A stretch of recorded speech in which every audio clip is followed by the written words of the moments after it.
discuss how to mobilize and work with domestic and international military forces in the context of humanitarian action.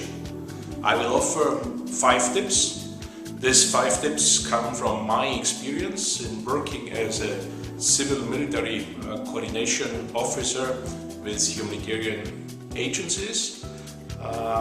I'm sure you have many more of these tips and tricks how to best utilize military assets, and we are most grateful if you could share these tips with our section, the Civil Military Coordination section at the Office for the Coordination of Humanitarian Affairs.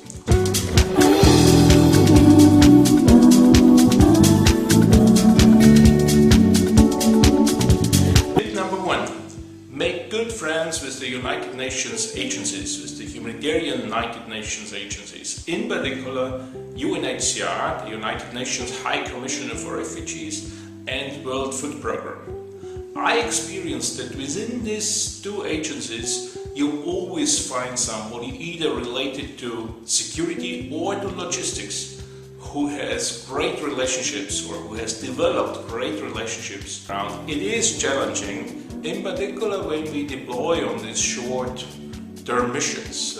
I have been only a couple of weeks in Sudan, and I didn't have the time myself to develop these relationships, so I had to rely on the United Nations humanitarian agencies and to take advantage of these agencies. So in this context it was the UNHCR security officer.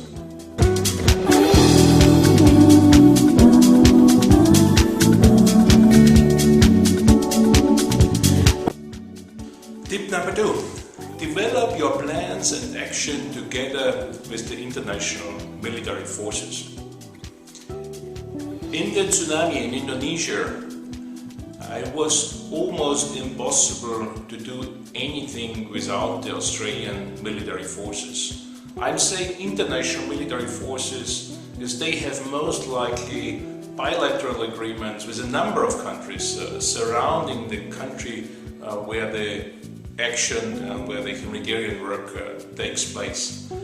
These international forces are so important to us, and through a good relationship and developing the plan together with international forces, in particular with the civil military cooperation officers, most military forces have now a structure where you can clearly see the entry point for humanitarian civil military coordination.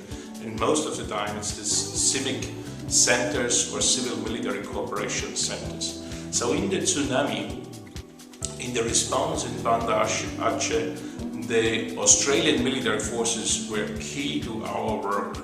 We set up the center, the coordination center, together with these forces. We mobilized many aircraft and other assets together in support of humanitarian action.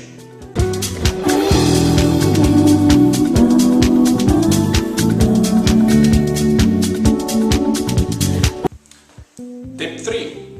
Assess the diplomatic community.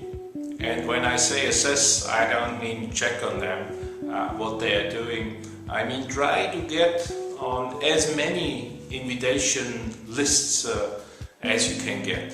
Within these communities, most of the time you will find a military attaché, military advisor to the representative of this particular country, and within this community there are a number of military establishments providing assets in support of the humanitarian community.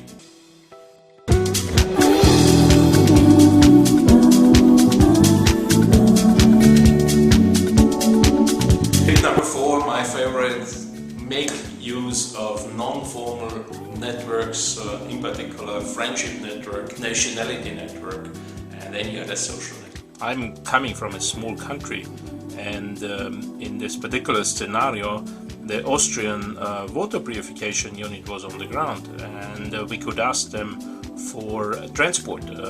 For sure we have our own cars, but sometimes in such a remote area as it was in Pakistan, we were quite happy to have access to some specialized off-road vehicles. And this was just thanks to the network of people from the same nationality what we could utilize. So the water purification unit shared with us some transport.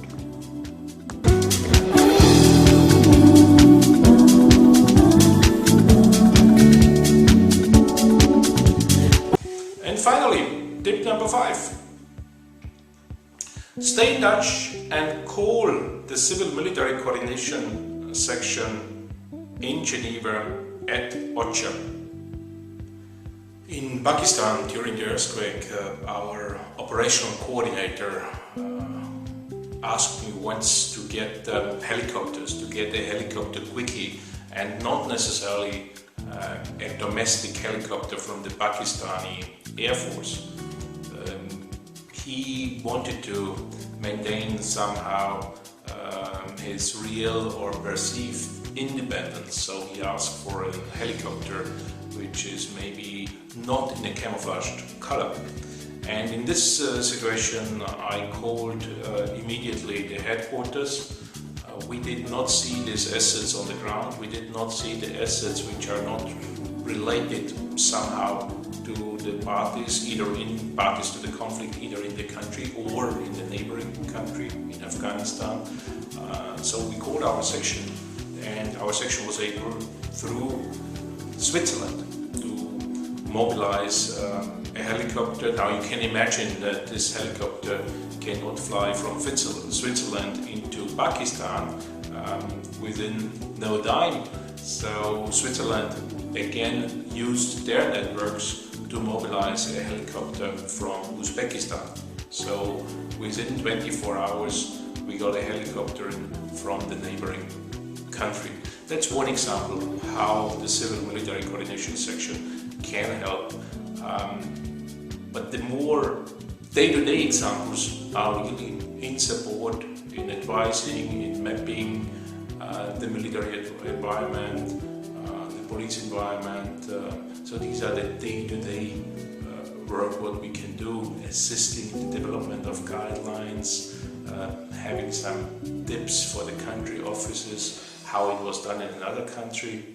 We also try to engage with bringing a network closer together with annual retreats, web exercises. So there is quite a lot what we offer and what we plan to offer to our United Nations humanitarian civil military coordinators or humanitarian affairs officers who have the civil military coordination portfolio within them, within their job description.